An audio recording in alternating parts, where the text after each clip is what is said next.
Radio Hindustan. Vande Mataram. Radio Hindustan RJ Rajni लेकर आई आपके लिए रेडियो कहानी लक्की लाडो। रात के 12 बज रहे थे। उसका फ़ोन आया। हेलो। किसी ने फुसफुसाहट भरी आवाज़ में बोला। हाँ बोलो, उसने भी हौले से कहा। सब तैयारी हो गई क्या? सुबह 4 बजे की बस है। मैंने अपने कपड़ों का बैग तो पैक कर लिया है, पैसे और गहने लेने हैं। अपने सब डॉक्यूमेंट भी ले लेना, हो सकता है दोनों को नौकरी करनी पड़े। नया घर संसार जो बसाना है। ओके, मैं सब कुछ लेकर तुम्हें कॉल करती हूँ। उसने सबसे पहले माँ की अलमारी खोली और उसमें से गहनों का डिब्बा निकाला। अपने लिए बनवाया गया मंगलसूत्र बैग में डाला, अंगूठी और झुमके पहन लिए। चूड़ियों का डिब्बा उठाकर बैग में डाल रही थी कि माँ की तस्वीर नीचे गिर पड़ी।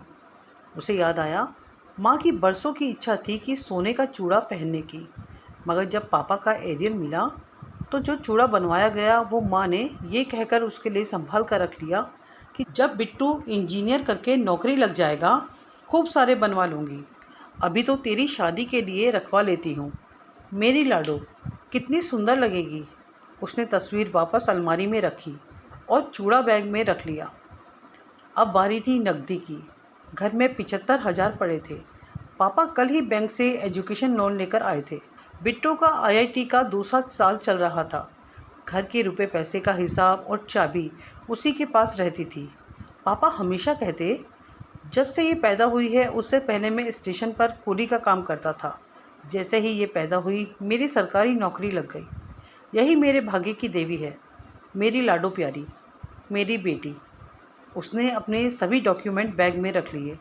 अब उसे चेक करना था कि घर में कोई जाग तो नहीं रहा, सब तो सो तो रहे हैं। सबसे पहले उसने बिट्टू के कमरे का दरवाज़ा अंदर से झांका। बिट्टू अभी तक पढ़ रहा था।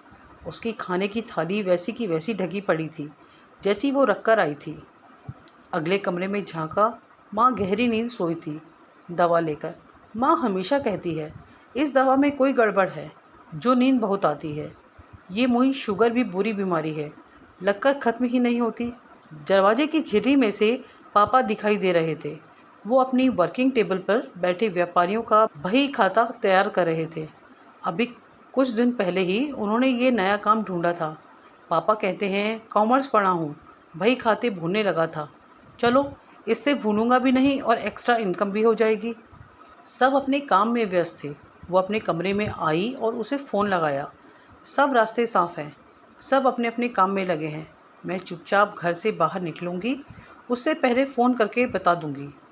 अच्छा, तुमने गहने और पैसे ले लिए ना? हाँ ले लिए। तुम बार बार गहनों और पैसों का क्यों पूछ रहे हो? मैंने कहा ना, ले लिए। अरे बाबू, वो इसलिए कि नया घर संसार बसाना है। नई जगह जाते ही काम थोड़ी मिल जाएगा, तो हमें घर के रूटीन काम के लिए पैसा तो चाहिए ही।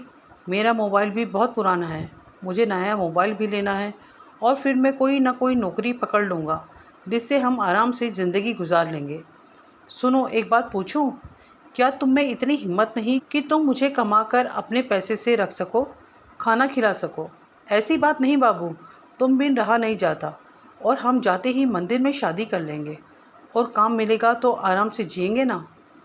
सुनो, तुम एक काम करो, अभी भागने का प्लान कैंसिल करते हैं। पहले तुम काम करो और इतना पैसा कमाकर इकट्ठे कर लो कि 2 महीने तक काम ना भी मिले तो भी हमें भूखों मरने की नौबत ना आए। जैसे ही तुम पैसा इकट्ठा कर लोगे हम भाग चलेंगे। तब तक इंतज़ार करो। 2 महीने तक ना कर पाए तो मुझे भूल जाना। अरे बेबी, बात तो सुनो, मेरी बात। लड़की ने फ़ोन काट दिया और वो अपने पिता के कमरे में झांक आई। वो अभी भी बही खाता कर रहे थे। उसने दरवाज़ा खटखटाया। क्या बात है लाडो, सोई नहीं तुम? पापा, एक बात कहनी है। कहो लाडो। पापा, जब तक बिट्टू की पढ़ाई पूरी ना हो मैं नौकरी करना चाहती हूँ। मेरी पढ़ाई पूरी हो चुकी है। घर में बेकार बैठने से क्या फ़ायदा, घर में 2-4 रुपए जुड़ेंगे ही। उसकी बात सुनकर पापा ने लाडो के सर पर स्नेह से हाथ फिरा दिया। पापा बेटी दोनों की आंखें नम थी। बने रहे हमारे साथ रेडियो हिंदुस्तान पर। सबको सिखाएं पेड़ लगाएं, सबको सिखाएं जल बचाएं। रेडियो हिंदुस्तान।